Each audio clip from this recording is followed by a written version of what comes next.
E hoje a gente vai desmistificar algumas crenças que a gente tem, como não lavar o cabelo todo dia, que não pode lavar. Então, assim, tudo isso a gente vai abordar aqui, esse assunto, que é muito importante também para os pacientes ficarem cientes. Sabe por onde que um cabelo bonito começa?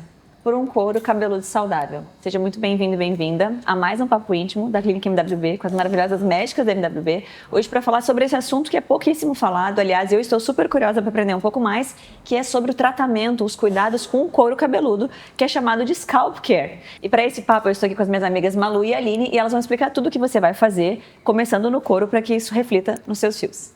Exatamente. A gente fala muito de skincare, que é o cuidado da nossa pele, e esquece dos cuidados com o couro cabeludo, que é uma extensão de todo o nosso corpo, né?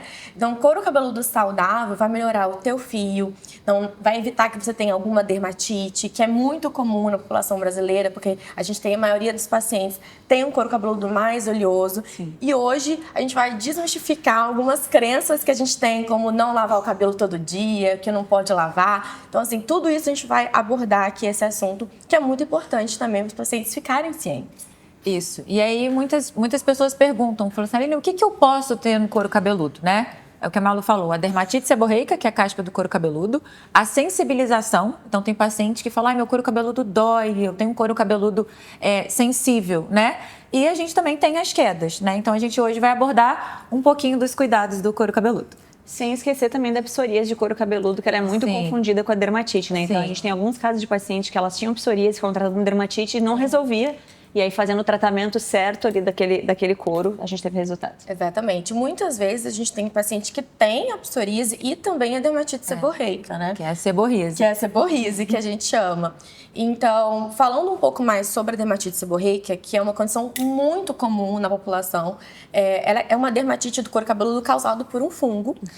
Isso não pega, não passa de pessoa para pessoa. Todos nós temos o fungo, que é a malacésia, presentes no nosso couro cabeludo. Mas em alguns pacientes, por uma predisposição genética, aumento de oleosidade, ele pode desencadear a dermatite seborreica, que é a caspa.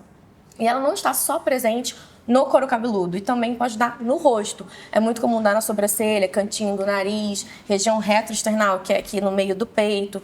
Então, tudo isso está interligado. E os cuidados são muito importantes. Então, quanto mais você deixa o seu couro cabeludo oleoso, se você não lava o cabelo todo dia, vai piorar a tua dermatite, né? E isso piora a qualidade do seu fio, a qualidade do seu cabelo, né, Aline? Exatamente. Uma outra coisa que a gente precisa entender também são os fatores externos que podem agredir a saúde do couro cabeludo, né? A poluição, a sujeira, usar excesso de shampoo a seco, isso faz muito mal para o couro cabeludo. Obstrui o folículo. Obstrui o folículo, chapinha em excesso, secador em excesso. Então, são todos esses gatilhos que vão fazer mal para o couro cabeludo. Assim como excesso de radiação faz mal para a nossa pele. Então, a gente tem que tentar evitar ao máximo. E uma coisa muito comum também são os pacientes que usam cremes diretamente no couro cabeludo. Não dão espaço para colocar no cabelo crespo e cacheado, né? Exatamente. Exato. Você tem que usar da metade para baixo. Mas quem tem o cabelo crespo desde a raiz?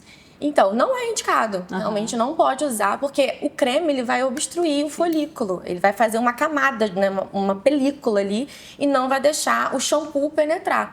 Então, o shampoo, ele agride o fio? Ele agride. Mas hoje a gente tem muitos shampoos que são sem sulfato, né, shampoos que não causam essa agressão tão direta ao fio, que são muito indicados para esses pacientes que têm o cabelo mais crespo, um cabelo com fio mais ressecado. Então, tudo é o tipo de produto que você vai usar e o cuidado que você vai ter indicado pelo seu dermatologista. E aproveitando o gancho também, não seguir a receita disso do coleguinha ou do influenciador, porque tudo começa num bom diagnóstico.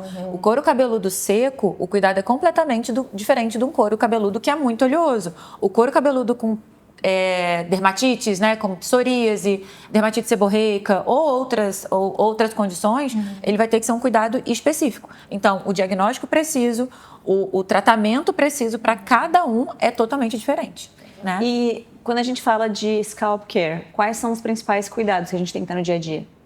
Então, primeiro de tudo é entender o seu couro cabeludo e o seu cabelo. É um diagnóstico até se tem alguma doença específica, né? Exatamente. Então, passando por uma avaliação, você vai ver se você tem um couro cabeludo oleoso, se você tem dermatite, se você tem uma doença como uma alopecia, uma calvície ou alguma outra alopecia autoimune, se você tem, como é que é o seu fio, é um fio mais ressecado, é um fio que é mais fino, talvez um couro cabeludo mais oleoso.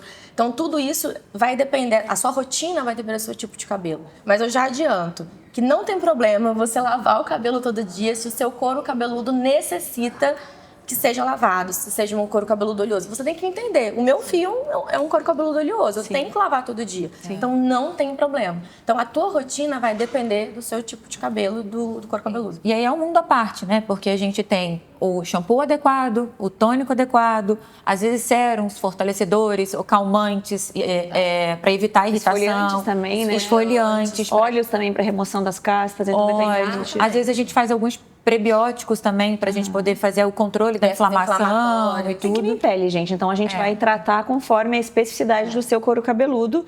E isso você precisa de um diagnóstico de uma dermatologista que tenha o foco no couro cabeludo, que entenda da dermatologia clínica do couro cabeludo. Então, não são todos os médicos que tratam couro cabeludo. E dentro dessa especialidade, você consegue, então, criar o seu programa de tratamento para o couro. E lembrando que, sim, você pode lavar o cabelo todos os dias, como pode lavar dia sim, dia não. Isso vai depender do diagnóstico médico. É isso. Muito bom a gente conversar um pouco sobre couro cabeludo. É um assunto muito pouco falado. Então, obrigada pela ideia. As meninas, adorei. E a gente encontra vocês no próximo Papo Íntimo. Tchau, tchau.